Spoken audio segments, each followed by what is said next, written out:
नमस्कार, स्वागतम। आज के अंक में ऐसे प्रयोग की चर्चा करेंगे जिसको रात्रि में सोते समय करने पर अगले दिन न सिर्फ नई स्फूर्ति, नई ऊर्जा के साथ उठेंगे, बल्कि अपने जीवन को पूरी तरह बदलने में भी समर्थ होंगे। भावनाओं और ध्वनि का ये संगम है, ये प्रयोग जिसको आप नित्य प्रति करके दैनिक स्तर पर इससे लाभ उठा सकते हैं और धीरे धीरे करके इससे पूरा जीवन बदल सकते हैं। तो भावनाओं और ध्वनि का ये संगम हमको सीखना होगा। भावना और ध्वनि का ये संगम हमेशा हमारे साथ रहता है, परंतु हम इसके महत्व के बारे में नहीं जानते और इसका दुरुपयोग करते करते स्थिति ये हो जाती है कि हम मानसिक रूप से हमेशा परेशान रहते हैं और अपनी उन्नति की राह में ठीक प्रकार से नहीं चल पाते, रोड़ों, अवरोधों, बाधाओं से घबरा जाते हैं और अनेक प्रकार की समस्याएं झेलते रहते हैं। लेकिन यदि हम ध्वनि और भाव का ये सम्मेलन समझ जाएं, तो इस विषय में हम अपने जीवन को परिवर्तित करने का पूर्ण प्रयास कर सकते हैं और न सिर्फ प्रयास कर सकते हैं बल्कि अपने जीवन को पूरी तरह बदल भी सकते हैं। क्या है ये प्रयोग? आ जाते हैं सीधे विषय पर। और आपकी स्क्रीन पर एक श्लोक प्रदर्शित हो रहा है जिसमें कहा गया, मनःशून्यं विनिर्याति करणादन्यात् बहिर्श्रुतं प्रतिष्ठति श्रुतं किंतु मनः पूर्णं सहात्मना। अब इसका अर्थ जान लेते हैं क्या है। भारतीय शास्त्रों में हर विषय की बारीक से बारीक विवेचना की गई है, जीवन के सारे पहलुओं को तराशा गया है। बस अब हमारे ऊपर यह है कि हमें इन शास्त्रों में छुपी हुई बातों को ढूंढ ढूंढ करके लाना है और अपने जीवन में अप्लाई करना है। क्या कहा गया देख लेते हैं। कहा गया, जो कुछ भी बिना इन्वॉल्व हुए सुना जाता है वो एक कान से सुनकर दूसरे से निकल जाता है। यानी जिस किसी भी शब्द को, जिस किसी भी साउंड को हम बिना उसमें अपनी भावना दिए, बिना उसमें डूबे उसको सुनते रहते हैं, तो वो क्या होता है, एक कान से सुनते हैं और दूसरे से निकल जाता है। यानी वो किसी भी तरह से हम पर प्रभाव नहीं डालता। किंतु जिस शब्द को, जिस साउंड को हम पूरे इन्वॉल्वमेंट के साथ, पूरी डीपनेस के साथ, पूरी अटेंटिवनेस के साथ सुनते हैं, तो वो शब्द, वो ध्वनियाँ, वो संगीत, वो भाव, वो विचार पूरी तरह से हमारे भीतर समा जाते हैं और ये हमारे ऊपर है कि हम किन शब्दों को, संगीत को, विचारों को चुनते हैं। तो कहा गया कि जो शब्द हम बिना इन्वॉल्व हुए सुनते हैं वो शब्द हमारे भीतर नहीं ठहरते, किंतु जो शब्द हम पूरी तरह भावना को जोड़कर सुनते हैं वो सदा हमारे साथ रहते हैं। कहा गया, मनः पूर्णम सहात्मना, आत्मा का साथी हो जाते हैं वो शब्द। तो जिन शब्दों को, जिस संगीत को आप पसंद करते हैं, तो जब वो बजने लगता है, जिनकी आवाज़ को आप पसंद करते हैं, जब वो आपको सुनने को मिलती है, जिस गाने को आप पसंद करते हैं वो आपको सुनने को मिलता है, तो आपको बड़ा आनंद आता है क्योंकि आपके भाव उससे जुड़े हुए हैं। तो इसी प्रयोग को करना है। किस प्रकार से? जब आप सोएं तो उस समय अपना मनपसंद कोई भी संगीत सुने, उस समय अपना मनपसंद कोई भी विचार सुने, उस समय अपना मनपसंद कोई भी लेक्चर सुने, उस समय अपना मनपसंद कोई भी प्रवचन सुने। लेकिन ये ध्यान रखें कि जब भी हम जिस भी किसी वाक्य को सुन रहे हैं तो पूरा इन्वॉल्वमेंट हमारा होना चाहिए। यानी पूरी तरह से हमारा आकर्षण, पूरी तरह से हमारा जो भाव है वो उन शब्दों के साथ, वो उन ध्वनियों के साथ मिल जाए। जब ऐसा आप करने लगते हैं तो आपका शरीर, आपका मन, आपकी कोशिकाएं, आपकी वाइब्रेशंस, आपकी ऊर्जा ये समझने लगती है कि आप किस विचार, किस भाव, किस संगीत, किस ध्वनि के प्रति आकर्षित हैं। तो ढूंढ ढूंढ करके आप उन्हीं विचारों को बार बार अपने अंदर रिपीट होता पाएंगे। तो जीवन में जो कुछ भी बनना चाहते हैं, जो कुछ भी करना चाहते हैं, उससे संबंधित बातों को बार बार लिखना, पढ़ना, सुनना आवश्यक इसलिए ही बताया गया है कि आपकी जो फ्रीक्वेंसीज हैं वो उनसे मैच करने लगती हैं। बहुत सारे ईश्वर के नाम हैं, अलग अलग नाम अलग अलग लोगों को प्रिय होते हैं, अलग अलग मंत्र, अलग अलग नाम अलग अलग लोग जाप करते हैं। लाभ सभी को होता है।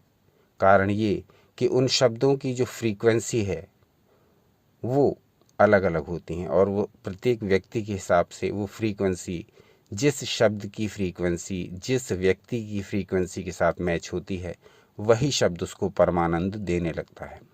कोई राम का उच्चारण करता है, कोई दुर्गा का, कोई काली का, कोई पार्वती का, कोई शिव का, कोई कृष्ण का, कोई हनुमान का। तो शब्द सभी एक हैं। शब्दों की फ्रीक्वेंसी कैसे आपकी फ्रीक्वेंसी से मैच कर जाए, ये आपको देखना है। तो जो शब्द आपको प्रिय हों, जो विचार आपको प्रिय हों, जो भाव आपको प्रिय हों, जो संगीत आपको प्रिय हो, जो ध्वनियाँ आपको प्रिय हों, उन्हें कम से कम रात को सोते समय अवश्य सुने, जिससे ये आपके अवचेतन में बैठ जाएं और आप जीवन के जिस मार्ग को पकड़ना चाह रहे हैं उसको पकड़ाने में ये शब्द आपकी बहुत सहायता करेंगे, क्योंकि शब्द ही ब्रह्म हैं। तो आज के अंक में हम ये जानने का प्रयास कर रहे हैं कि यदि हम अपने भावों को अपनी मनपसंद ध्वनियों के साथ, विचारों के साथ, शब्दों के साथ जोड़ लें तो निश्चित ही हम बहुत उन्नति कर सकते हैं। एक क्लास में बच्चे बैठे हैं बहुत सारे, उनमें से जिसके भाव लगे हुए हैं लेक्चर में, वो टीचर के एक एक शब्द को पकड़ रहा है और लेक्चर समाप्त होने के बाद पूरा लेक्चर उसके सामने स्पष्ट है। हाँ, आज ये पढ़ाया गया था। दूसरा बच्चा जो कि किसी और धुन में मस्त है, तो टीचर क्या बोल रहा है उसकी ओर उसका ध्यान ही नहीं। टीचर के शब्द उसके एक कान से निकल करके दूसरी ओर से, एक कान में प्रवेश करके दूसरी ओर से बाहर जा रहे हैं। कारण भाव नहीं है उन शब्दों के प्रति।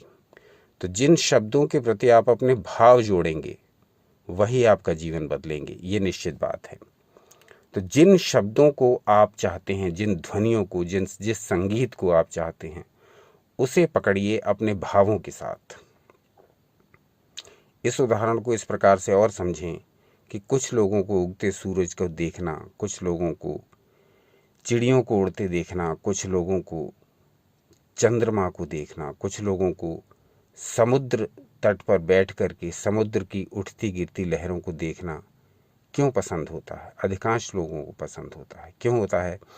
क्योंकि वो हमारे भाव से संबंधित हैं। अगर हम बीच पर बैठे हुए हैं और समुद्र की उठती गिरती लहरों को देख रहे हैं तो कहीं ना कहीं ये हमारे जीवन के उतार चढ़ाव इसको भी प्रदर्शित करता है। यानी हमारे जीवन में जिस प्रकार से उतार चढ़ाव, सुख दुख, हानि लाभ आते जा रहे हैं, वैसे ही ये समुद्र की लहरें ऊपर और नीचे होती जा रही हैं। कहीं ना कहीं से हर चीज़ एक दूसरे से कनेक्ट है। पूरा ब्रह्मांड एक दूसरे से कनेक्ट है। ये ध्वनियाँ, ये शब्द, ये सब भी हमसे कनेक्ट हैं। कौन सी ध्वनि हमें चाहिए, कौन से शब्द हमें चाहिए, कौन से विचार हमें चाहिए, कौन से अक्षर हमें चाहिए, इसका चयन हमें करना पड़ेगा। जो उन्नति कारक हों वो सारी चीज़ें ग्रहण करिए, उनके साथ अपने भाव लगा करके, अपने इमोशंस लगा करके। जिनसे दूर रहना चाहें, जो आपके लिए घातक हैं, नुकसानदायक हैं, जो आपके जीवन को नष्ट कर रहे हैं, ऐसे सभी विचारों से, भावों से अपने को दूर रखिए। ऐसी ध्वनियों से भी अपने आप को दूर रखिए। भयंकर किस्म की ध्वनियों से हम लोग घिरे हुए हैं। चारों ओर अजीब अजीब प्रकार की ध्वनियाँ, गालियाँ देते हुए लोग, विकट एक दूसरे पर दोषारोपण करते हुए लोग, एक दूसरे के भीतर भयंकर नेगेटिविटी भरते हुए विचार, संगीत, गाने, उन सब से अपने को कैसे बचाना है ये मुझे ही सोचना होगा स्वयं के लिए, क्योंकि मेरा भला कोई दूसरा नहीं करने वाला। तो मुझे सोचना होगा कि मेरे स्वास्थ्य के लिए, मेरे उन्नति के लिए, मेरी समृद्धि के लिए कौन से विचार में चुनूं, कौन से भाव में चुनूं, कौन से शब्द मैं चुनूं, कौन सी ध्वनियाँ मैं चुनूं। संगीत अपनी पसंद का चुनिए, विचार अपनी पसंद की चुनिए, पुस्तकें अपनी पसंद की चुनिए। हर वो चीज़ चुन लीजिए अपने लिए जो आपको आगे बढ़ाने वाली सिद्ध हो। और ये गाइडेंस मिलेगा भीतर से, कोई गुरु, कोई चिकित्सक, कोई मार्गदर्शक आपको केवल गाइड कर सकता है। पूरा गाइडेंस जो 100% है वो मिलेगा अंदर से ही, आत्मा के भीतर से। तो अपनी आत्मा की पुकार सुनिए और उन ध्वनियों को, उन संगीत को, उन शब्दों को ग्रहण करिए जो आपके लिए उन्नतिदायक हैं। उनको छोड़ते जाइए जो कि विनाशक हैं, आपके लिए बिल्कुल नहीं बने हैं। और आप स्वयं ये निर्णय कर पाएंगे। कैसे? आप कहेंगे कि ये बहुत कठिन है, एक एक विचार को, एक एक ध्वनि को, एक एक साउंड को कैसे अपने लिए चूज़ किया जाएगा, जबकि ये दुनिया तो भरी पड़ी है इन सब चीज़ों से। तो उसका भी बड़ा सरल उपाय है, सनातन शास्त्रों में बताया गया है। चले वाते चलम चित्तम निश्चले निश्चलम भवेत, योगी स्थान तुम आपनोति ततो वायुम निरोधयेत। जब वायु चंचल होती है तब मन चंचल होता है, जब वायु स्थिर होती है तब मन स्थिर होता है। प्राणायाम क्यों नहीं करते हैं? प्राणायाम करना स्टार्ट कर दीजिए। प्राणायाम करते करते कुछ ही हफ्तों में या कुछ ही माह में या किसी को साल भी लग जाते हैं, कुछ सालों में। ये व्यक्ति के ऊपर है, अपने उसके संस्कार, उसकी साधना, उसकी मनोवृत्ति, उसकी परिस्थितियाँ, इन सब पे डिपेंड करता है। तो प्राणायाम करना प्रारंभ कर दीजिए। प्राणायाम जब करते जाएंगे तो मन की स्थिति इतनी शक्तिशाली हो जाएगी एक समय कि आपके विचार फिल्टर होकर आपके अंदर आने लगेंगे। जो ध्वनि आपको पसंद है, जो विचार आपको पसंद हैं, जो शब्द आपको पसंद हैं, वो आपके भीतर स्वतः ही प्रकट होने लगेंगे और अपना काम भी करने लगेंगे। जिन से दूरी बनाना चाहते हैं, मस्तिष्क उनको फिल्टर करके खुद आउट कर देगा। तो प्राणायाम की ये जो विशेषता है, ये उसी को पता लगती है जो प्राणायाम करता है। वरना प्राणायाम के जो बहुत सारे लाभ बताए जाते हैं वो अपनी जगह हैं ही, लेकिन प्राणायाम की एक विशेषता ये भी है कि विचारों का फिल्ट्रेशन कर देता है, विचारों को छान देता है। जो हमें चाहिए वही विचार भीतर प्रवेश करते हैं। ये उसी को पता लगता है जो प्राणायाम लगातार करता है, महीनों करता रहता है, दीर्घ काल तक करता रहता है, बिना थके करता रहता है, पूरे जीवन करता रहता है।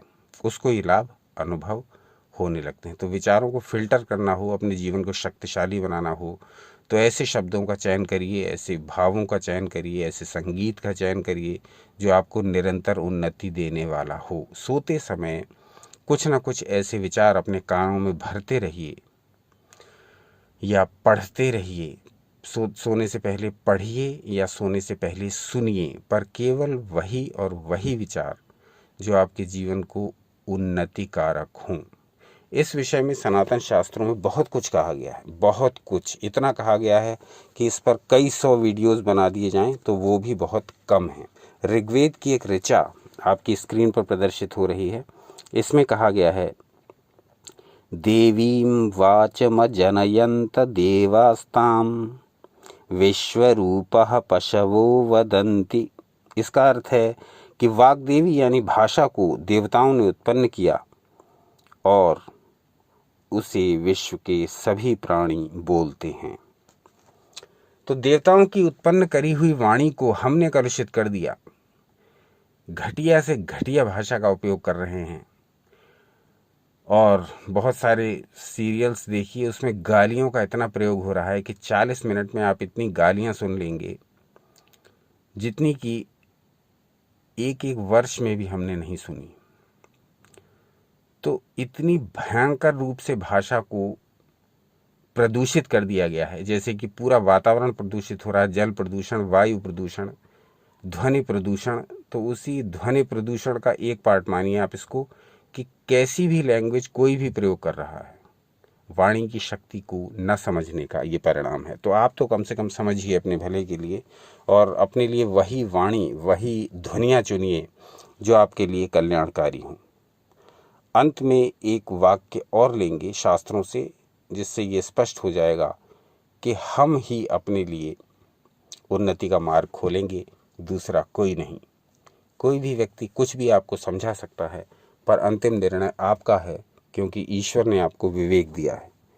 वो वाक्य है, सर्वम परवशम दुखम सर्वमात्म वशम सुखम। जो कार्य दूसरों के वश में है वो सारे दुखदाई हैं, जो कार्य अपनी आत्मा के वश में हैं वो सब सुख देने वाले हैं। तो जो काम आप अपने लिए कर सकते हैं वो दूसरा आपके लिए कभी नहीं कर सकता। दूसरे के वश में जो कार्य हैं वो दुख देने वाले ही हैं, क्योंकि आप निर्भर हैं उन कार्यों को पूरा होने के लिए दूसरों पर। लेकिन जो काम आप स्वयं कर सकते हैं, योग, ध्यान, अपनी उन्नति के सारे कार्य, वो तो करिए, क्योंकि कहा गया साफ कि सर्वमात्मा वशम सुखम। जो काम अपनी आत्मा के वश में है वो सुख देने वाले हैं। तो क्या सार निकला आज के वीडियो का कि जब भी सोने जाएं तो कुछ ना कुछ ऐसा पढ़ें, कुछ ना कुछ ऐसा सुनें जो कि आपको आगे ले जाने वाला हो, आपकी उन्नति का साधक हो।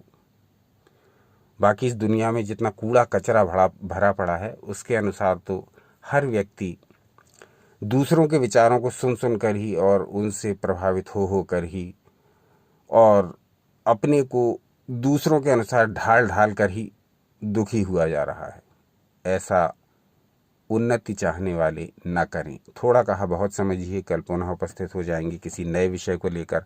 आज के अंक में जो कुछ कहने का प्रयास किया, अंदर की जो ध्वनि थी वो शेयर करने का प्रयास किया। इस विषय का वीडियो बनाने का कोई विचार नहीं था।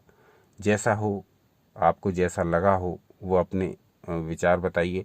कौन कौन लोग प्राणायाम से ये अनुभव करते हैं कि हाँ मेरे विचारों में परिवर्तन आया है, विचार फिल्टर होने लगे हैं, वो सब कमेंट करके बताएं, तो इस विषय पर कुछ और विस्तृत चर्चा की जाए। अपना अमूल्य समय हमें देने के लिए बहुत बहुत धन्यवाद। सनातन शास्त्रों से जुड़े रहें, सदा आनंदित एवं उत्साहित रहें।